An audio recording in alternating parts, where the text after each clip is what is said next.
श्री सचि सुता नवद्वीप बिहारी। जय हरि श्री हरि जय जय गौर हरि। जय हरि श्री हरि जय जय गौर हरि।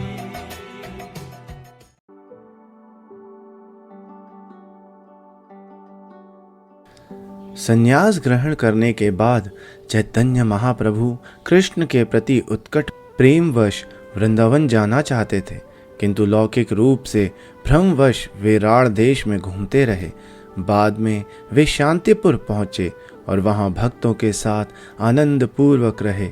मैं उन श्री चैतन्य महाप्रभु को सादर नमस्कार करता हूँ। श्री चैतन्य महाप्रभु की जय हो, श्री नित्यानंद प्रभु की जय हो, श्री अद्वैत प्रभु की जय हो, श्रीवास आदि श्री चैतन्य महाप्रभु के समस्त भक्तों की जय हो। 24वें वर्ष के अंत में माघ मास के शुक्ल पक्ष में श्री चैतन्य महाप्रभु ने संन्यास आश्रम स्वीकार किया। संन्यास ग्रहण करने के बाद श्री चैतन्य महाप्रभु कृष्ण के प्रगाढ़ प्रेमवश वृंदावन के लिए चल पड़े, किंतु भूल से वे लगातार 3 दिनों तक समाधि में राढ़ देश नामक भूखंड में भ्रमण करते रहे। राढ़ देश नामक भूभाग में भ्रमण करते समय श्री चैतन्य महाप्रभु ने भावावेश में निम्नलिखित श्लोक सुनाया। भगवान कृष्ण के चरण कमलों की सेवा में दृढ़ता पूर्वक स्थित होकर मैं अज्ञान के दुर्लभ सागर को पार कर जाऊंगा। इसकी पुष्टि उन पूर्ववर्ती आचार्यों द्वारा की गई है जो परमात्मा पूर्ण पुरुषोत्तम भगवान की दृढ़ भक्ति में स्थिर थे। श्री चैतन्य महाप्रभु ने इस श्लोक के तात्पर्य का अनुमोदन भिक्षुक भक्त द्वारा भगवान मुकुंद की सेवा में लगने के संकल्प के कारण किया। उन्होंने इस श्लोक को अपनी सहमति दे दी, जिससे सूचित होता है कि यह श्लोक अत्युत्तम है। संन्यास स्वीकार करने का वास्तविक प्रयोजन मुकुंद की सेवा में अपने आप को समर्पित करना है। मुकुंद की सेवा करने से मनुष्य अवश्य ही भवबंधन से मुक्त हो सकता है। संन्यास स्वीकार करने के बाद श्री चैतन्य महाप्रभु ने वृंदावन जाने और वहाँ एकांत में पूर्ण मनोयोग से केवल मुकुंद की सेवा में लग जाने का निश्चय किया। जब श्री चैतन्य महाप्रभु वृंदावन के रास्ते में थे, तब उनमें प्रेमोन्माद के सारे लक्षण प्रकट होने लगे। उन्हें इसका ज्ञान नहीं रहा कि वे किस दिशा में जा रहे हैं, अथवा यह दिन है या रात। जब श्री चैतन्य महाप्रभु वृंदावन की ओर जा रहे थे, तब नित्यानंद प्रभु, चंद्रशेखर तथा मुकुंद प्रभु उनके पीछे पीछे चल रहे थे। जब श्री चैतन्य महाप्रभु राढ़ देश से होकर जा रहे थे, तो जो भी उन्हें देखता वह भावावेश में हरि हरि कह उठता। जो ही वे महाप्रभु के साथ कीर्तन करते, त्यों ही उनके सारे सांसारिक दुख विनष्ट हो जाते। श्री चैतन्य महाप्रभु को जाते देखकर सारे ग्वाल बाल उनके साथ चलने लगे और उच्च स्वर में हरि हरि पुकारने लगे। जब श्री चैतन्य महाप्रभु ने सभी ग्वाल बालों को हरि हरि उच्चारण करते सुना, तो वे अत्यधिक प्रसन्न हुए। वे उनके पास गए, उनके सिर पर हाथ रखा और उनसे बोला, इसी तरह कीर्तन करते रहो। इस तरह श्री चैतन्य महाप्रभु ने उन सबको यह कहते हुए आशीर्वाद दिया कि वे सभी भाग्यवान हैं। उन्होंने इस तरह उनकी प्रशंसा की, और चूंकि उन लोगों ने पवित्र हरि नाम कीर्तन किया था, इसलिए महाप्रभु ने अपने आप को कृतार्थ समझा। सारे बालकों को एकांत में बुलाकर और एक तर्कपूर्ण कहानी बतलाते हुए नित्यानंद प्रभु ने उन सबको इस प्रकार सूचना दी। यदि श्री चैतन्य महाप्रभु तुम लोगों से वृंदावन का रास्ता पूछें, तो उन्हें गंगा नदी के किनारे का रास्ता दिखला देना। जब श्री चैतन्य महाप्रभु ने ग्वाल बालों से वृंदावन का रास्ता पूछा, तो उन बालकों ने गंगा के किनारे वाला रास्ता बतला दिया और महाप्रभु भावावेश में उसी रास्ते चल पड़े। ज्यों ही महाप्रभु गंगा के किनारे किनारे चल पड़े, त्यों ही श्री नित्यानंद प्रभु ने आचार्य रत्न को तुरंत अद्वैत आचार्य के घर जाने के लिए कहा। श्री नित्यानंद गोस्वामी ने उनसे कहा, मैं श्री चैतन्य महाप्रभु को शांतिपुर में गंगा के तट पर ले जाऊंगा। आप अद्वैत आचार्य से कहें कि वे सावधान होकर एक नाव लेकर किनारे पर रहें। नित्यानंद प्रभु ने आगे कहा, उसके बाद मैं अद्वैत आचार्य के घर जाऊंगा और आप नवद्वीप जाकर माता शची तथा अन्य सभी भक्तों को लेकर लौट आना। आचार्य रत्न को अद्वैत आचार्य के घर भेजकर श्री नित्यानंद प्रभु श्री चैतन्य महाप्रभु के सामने आए और अपने आने की सूचना दी। श्री चैतन्य महाप्रभु भावावेश में थे और उन्होंने पूछा कि नित्यानंद प्रभु कहाँ जा रहे थे। नित्यानंद प्रभु ने उत्तर दिया कि वह महाप्रभु के साथ वृंदावन जा रहे थे। जब श्री चैतन्य महाप्रभु ने नित्यानंद प्रभु से पूछा कि अब वृंदावन कितनी दूर है, तो नित्यानंद प्रभु ने उत्तर दिया, देखिए यह रही यमुना नदी। यह कहकर नित्यानंद प्रभु उन्हें गंगा नदी के पास ले गए और श्री चैतन्य महाप्रभु ने भावावेश के कारण गंगा नदी को ही यमुना नदी के रूप में स्वीकार कर लिया। महाप्रभु ने कहा, ओह कितना सौभाग्य है, आज मुझे यमुना नदी के दर्शन हुए हैं। इस तरह गंगा को ही यमुना नदी मानकर उन्होंने उसकी स्तुति करना प्रारंभ की। हे यमुना नदी, तुम वह आनंदमय दिव्य जल हो जो नंद महाराज के पुत्र को प्रेम प्रदान करता है। तुम वैकुंठ लोक के जल के ही समान हो, क्योंकि तुम हमारे पूरे जीवन में किए गए सारे अपराधों एवं पाप फलों को नष्ट करने वाली हो। तुम संसार के लिए सभी मंगल वस्तुओं की जननी हो।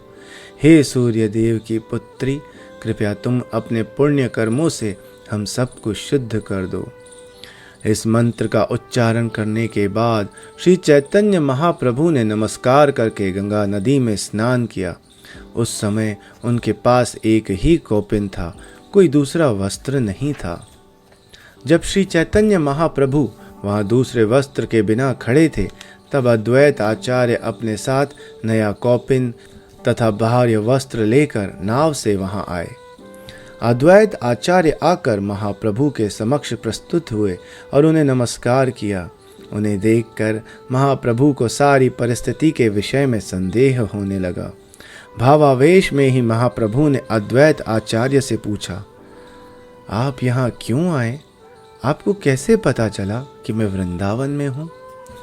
अद्वैत आचार्य ने श्री चैतन्य महाप्रभु से यह कहकर सारी स्थिति स्पष्ट कर दी। आप जहाँ हैं वहीं वृंदावन है। यह तो मेरा परम सौभाग्य है कि आप गंगा नदी के तट पर आए हैं।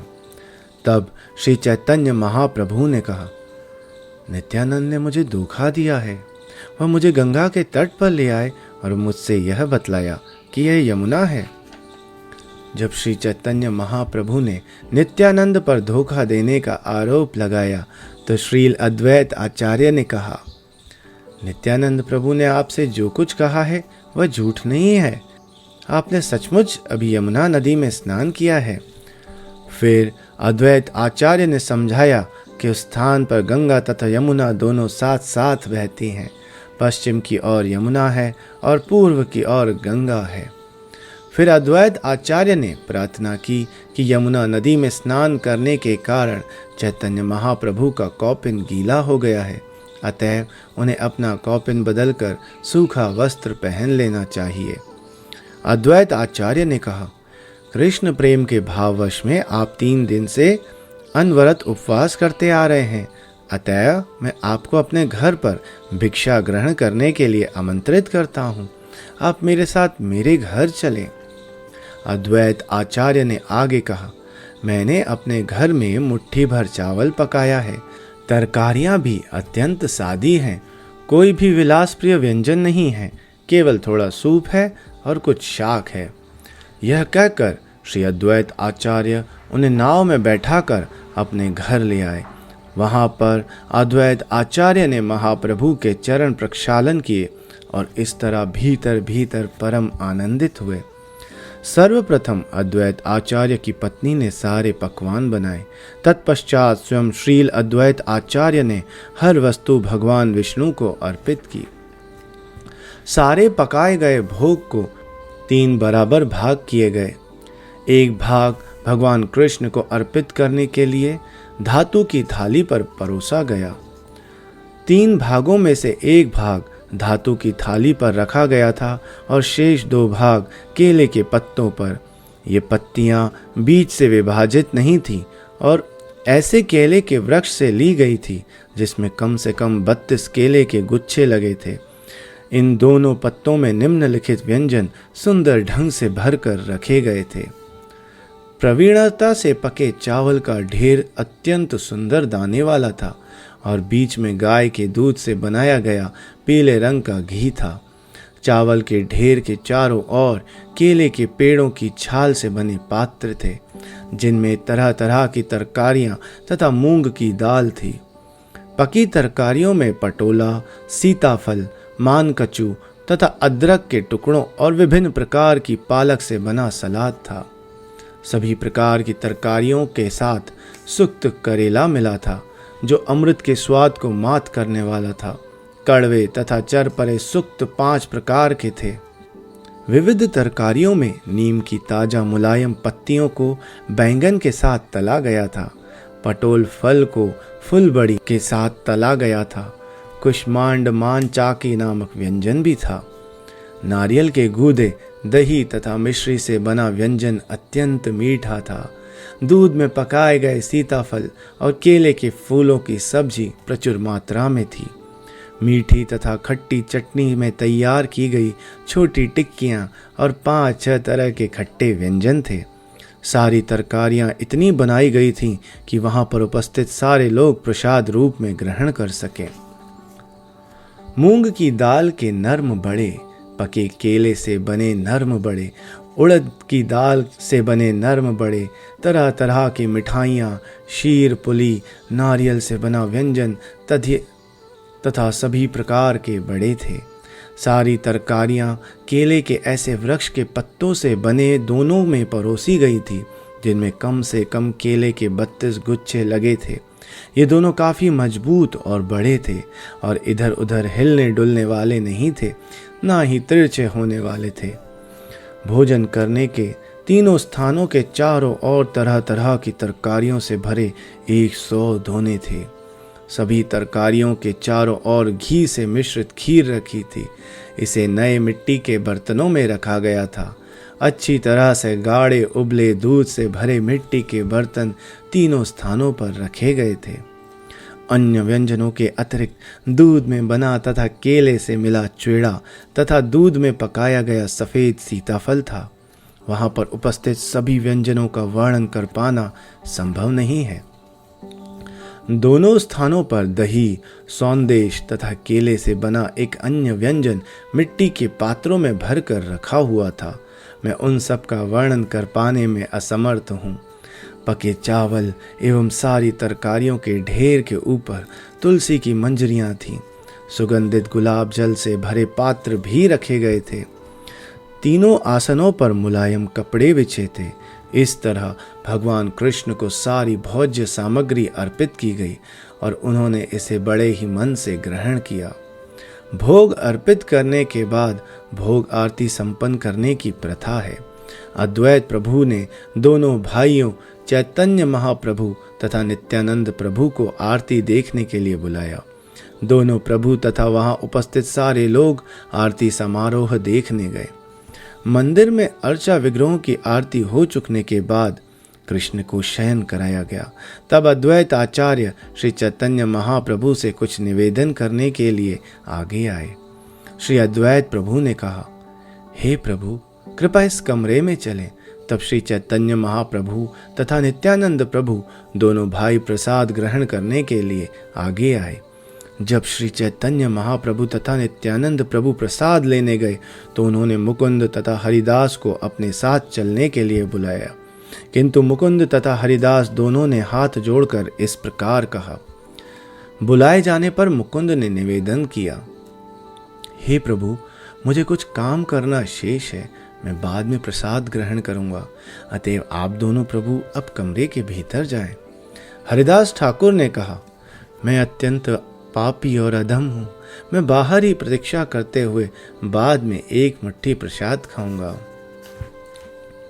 अद्वैत आचार्य अपने साथ नित्यानंद प्रभु तथा चैतन्य महाप्रभु को कमरे के भीतर ले गए, जहां दोनों प्रभुओं ने प्रसाद की व्यवस्था देखी।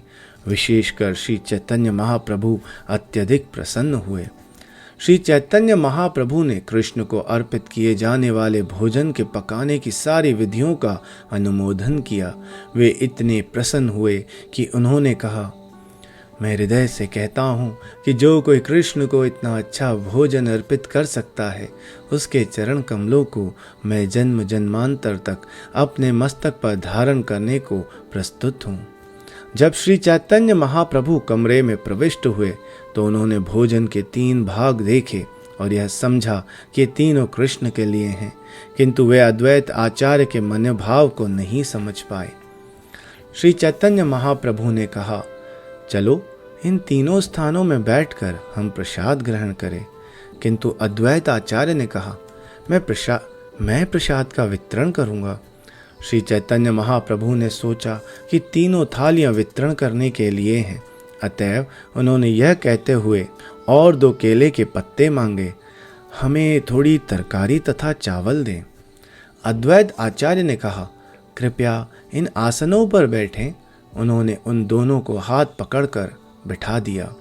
श्री चैतन्य महाप्रभु ने कहा, सन्यासी के लिए इतनी तरह के व्यंजन ग्रहण करना उचित नहीं है। यदि वह ऐसा करता है तो फिर वह अपनी इंद्रियों को किस तरह वश में रख सकता है। जब श्री चैतन्य महाप्रभु ने पहले से परोसे हुए उस भोजन को ग्रहण नहीं किया तो अद्वैत आचार्य ने कहा, कृपया अपना छल त्यागिए। मैं जानता हूँ कि आप कौन हैं और मैं आपके द्वारा संन्यास लेने के रहस्य को भी जानता हूँ। अद्वैत आचार्य ने श्री चैतन्य महाप्रभु से प्रार्थना की कि वे वाक चातुरी त्याग करके भोजन करें। इस पर महाप्रभु ने उत्तर दिया, मैं सचमुच इतना भोजन नहीं खा सकता। तब अद्वैत आचार्य ने महाप्रभु से अनुरोध किया कि वे बहाना छोड़कर प्रसाद ग्रहण करें। यदि वे पूरा नहीं खा सकते तो शेष भाग थाली पर पड़ा रहने दे। श्री चैतन्य महाप्रभु ने कहा, मैं इतना भोजन नहीं खा सकूंगा और यह सन्यासी का धर्म नहीं है कि वह जूठन छोड़े। इस संदर्भ में श्री अद्वैत आचार्य ने चैतन्य महाप्रभु द्वारा जगन्नाथपुरी में भोजन करने का उदाहरण दिया। भगवान जगन्नाथ और श्री चैतन्य महाप्रभु अभिन्न हैं। अद्वैत आचार्य ने बतलाया कि जगन्नाथपुरी में श्री चैतन्य महाप्रभु प्रतिदिन 54 बार खाते हैं और हर बार वे भोग के सैकड़ों पात्र ग्रहण करते हैं। श्री अद्वैत आचार्य ने कहा, 3 जन जितना खाते हैं वह आपके 1 ग्रास के बराबर भी नहीं है। इस गणना के अनुसार ये खाद्य पदार्थ आपके 5 ग्रास भी नहीं होंगे। अद्वैत आचार्य ने आगे कहा, यह मेरा परम सौभाग्य है कि आप मेरे घर पधारे हैं। कृपया बातें मत बनाइए, बातें छोड़कर भोजन करना प्रारंभ कीजिए। यह कहकर अद्वैत आचार्य ने दोनों प्रभुओं को हाथ धोने के लिए जल दिया। तत्पश्चात दोनों प्रभु बैठ गए और हंसते हुए प्रसाद ग्रहण करने लगे। नित्यानंद प्रभु ने कहा, मैं लगातार 3 दिनों से उपवास करता रहा हूँ। मुझे आशा थी कि आज मेरा उपवास टूटेगा। जहाँ श्री चैतन्य महाप्रभु सोच रहे थे कि भोजन की मात्रा अत्यधिक है, वहीं नित्यानंद प्रभु ने सोचा कि वह तो 1 ग्रास भी नहीं है। वे 3 दिन से उपवास कर रहे थे और उन्हें पूरी आशा थी कि आज वे अपना उपवास भंग करेंगे। उन्होंने कहा, यद्यपि अद्वैत आचार्य ने मुझे आज खाने के लिए बुलाया है, किंतु आज भी मेरा उपवास है। इतने थोड़े भोजन से तो मेरा आधा पेट भी नहीं भरेगा। अद्वैत आचार्य ने उत्तर दिया, आप तो तीर्थों की यात्रा करने वाले सन्यासी ठहरे। कभी आप फल खाते हैं तो कभी कंदमूल और कभी केवल उपवास करते हैं। मैं तो दरिद्र ब्राह्मण हूँ। आप मेरे घर पधारे हैं। आपको जो थोड़ा बहुत भोजन मिला है इतने से संतुष्ट हो और अपनी लोभी मनोवृत्ति को छोड़ दें। नित्यानंद प्रभु ने उत्तर दिया, मैं जो भी हूँ आपने मुझे बुलाया है, अतएव आपको चाहिए कि मैं जितना खाना चाहूँ उतना दो। ठाकुर अद्वैत आचार्य को नित्यानंद की विनोदपूर्ण बातें सुनने के बाद अवसर मिला कि वे परिहास करें, अतः वे इस प्रकार बोले। अद्वैत आचार्य ने कहा, आप भ्रष्ट परमहंस हो और आपने मात्र पेट भरने के लिए संन्यास ग्रहण किया है। मैं समझ गया हूं, आपका पेशा है ब्राह्मणों को कष्ट पहुंचाना। नित्यानंद प्रभु पर लांछन लगाते हुए अद्वैत आचार्य ने आगे कहा, आप तो 10-20 मन चावल खा सकते हो, मैं तो ठहरा निर्धन ब्राह्मण, भला मैं इतने चावल कैसे ला सकता हूँ? जो कुछ आपको दिया है, भले ही वह मुट्ठी भर चावल क्यों ना हो, कृपया उसे खाओ और उठ जाओ। अपना पागलपन मत दिखलाओ और झूठन इधर उधर मत बिखराओ। इस तरह नित्यानंद प्रभु तथा चैतन्य महाप्रभु ने भोजन ग्रहण किया और अद्वैत आचार्य से परिहास किया। श्री चैतन्य महाप्रभु को जितनी तरकारियां परोसी गई थी, उन्होंने उनमें से हर एक को आधा आधा खाकर छोड़ दिया। जब पात्र की आधी तरकारी समाप्त हो जाती तो अद्वैत आचार्य फिर से उसे पूरा भर देते। इस तरह ज्यों ही महाप्रभु आधा व्यंजन समाप्त करते कि अद्वैत आचार्य पुनः पुनः उसे पूरा भर देते। दोनों को तरकारी से भरकर अद्वैत आचार्य ने उनसे प्रार्थना की कि वे और खाएं, किंतु चैतन्य महाप्रभु ने कहा, मैं और कितना खा सकता हूँ? अद्वैत आचार्य ने कहा, कृपा करके मेरे द्वारा परोसे हुए अन्न को ना छोड़ें। अब मैं जो भी दे रहा हूँ उसका आप आधा खाकर छोड़ सकते हैं। इस तरह विविध प्रकार के अनुनय विनय करके अद्वैत आचार्य ने श्री चैतन्य महाप्रभु एवं नित्यानंद प्रभु को भोजन कराया। इस प्रकार श्री चैतन्य महाप्रभु ने अद्वैत आचार्य की सारी इच्छाएं पूरी की। नित्यानंद प्रभु ने पुनः परिहास में कहा, मेरा पेट अब भी भरा नहीं है, अपना भोजन ले जाइए। मैंने इनमें से कुछ भी नहीं खाया है। यह कहकर नित्यानंद प्रभु ने एक मुट्ठी चावल लिया और उसे फर्श पर अपने आगे फेंक दिया, मानो वो क्रुद्ध हों। जब इस फेंके हुए चावल के 2-4 दाने अद्वैत आचार्य के शरीर से लगे तो वे उसी तरह चावल लगे शरीर से तरह तरह से नाचने लगे। जब नित्यानंद प्रभु द्वारा फेंके गए चावलों का अद्वैत आचार्य के शरीर से स्पर्श हुआ तो आचार्य ने परमहंस नित्यानंद द्वारा फेंके गए उस उच्चिष्ट के स्पर्श से अपने आप को परम पवित्र बना समझा, अतः वह नाचने लगे। अद्वैत आचार्य ने हंसी हंसी में कहा, हे प्रिय नित्यानंद, मैंने आपको आमंत्रित किया और उसका फल भी मुझे मिल चुका है। आपकी कोई जाति या कुल निश्चित नहीं है, आप स्वभाव से पागल हो। आपने मुझे भी अपने समान पागल बनाने के लिए ही मेरे ऊपर उच्चिष्ट फेंका है। आपको इसका भी डर नहीं हुआ कि मैं एक ब्राह्मण हूं? नित्यानंद प्रभु ने उत्तर दिया, यह भगवान कृष्ण का उच्चिष्ट है। यदि आप इसे सामान्य झूठन समझते हो तो आपने अपराध किया है। श्री नित्यानंद प्रभु ने आगे कहा, यदि आप 100 सन्यासियों को अपने घर बुलाकर उन्हें भरपेट भोजन कराएंगे तो आपका अपराध खंडित हो सकेगा। अद्वैत आचार्य ने उत्तर दिया, अब मैं कभी किसी सन्यासी को नहीं बुलाऊंगा, क्योंकि एक सन्यासी ने ही मेरे सारे ब्राह्मण स्मृति नियमों को कलुषित कर दिया है। इसके बाद अद्वैत आचार्य ने दोनों प्रभुओं के हाथ और मुंह धुलवाए, फिर उन्हें उत्तम शैया पर ले जाकर विश्राम कराने के लिए लेटा दिया।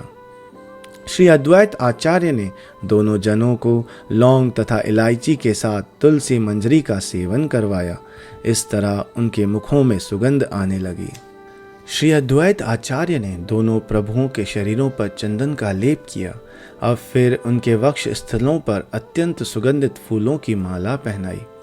जब महाप्रभु शैया पर लेट गए तो अद्वैत आचार्य उनके पांव दबाना चाहते थे, किंतु महाप्रभु को संकोच हो रहा था। अतएव वे द्वैत आचार्य से इस प्रकार बोले। श्री चैतन्य महाप्रभु ने कहा, अद्वैत आचार्य, आपने मुझे बहुत नाच नचाया, अब आप ऐसा करना छोड़ दीजिए। मुकुंद और हरिदास के साथ जाकर भोजन करें। तत्पश्चात दोनों अद्वैत आचार्य ने मुकुंद तथा हरिदास के साथ प्रसाद ग्रहण किया और उन तीनों ने भरपेट इच्छा अनुसार भोजन किया।